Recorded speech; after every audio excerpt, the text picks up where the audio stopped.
नमस्कार, माझं नाव हर्षित निंगनपुरे.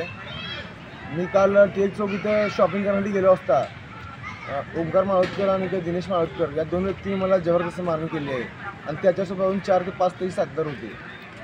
मी सदर ठिकाणी शॉपिंग करायला गेलो असताना तू आमच्या घरची बाहेर माहिती लोकांना का देतोस असं म्हणून मला मारहाण केली सर. त्यांनी मला रॉडनी चाकूनी मारहाण केली सर. फायटर पण होते त्यांच्याकडे. मला न्याय मिळावा हीच माझी मागणी.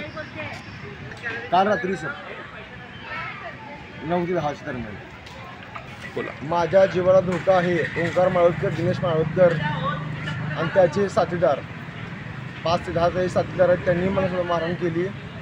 या गुन्ह्याची पूर्ण चौकशी व्हावी आणि मला योग्य ते नाव मिळावा. आता मी सध्या सिव्हिल हॉस्पिटलमध्ये ॲडमिट आहे. हे बघा माझ्याकडे हे पण सलाईन लावलेले आहेत. मग माझ्या पायाला सुद्धा मार लागलेला आहे. हे खूप दमदाटी करतात. पानवेसरींचं नाव घेऊन मला दबाव टाकायचा प्रयत्न करतात की आम्ही असं करू तसं करू, पानवेसरींचं घेऊन तुला खल्लास करून टाकू असं मला धमकी देतात.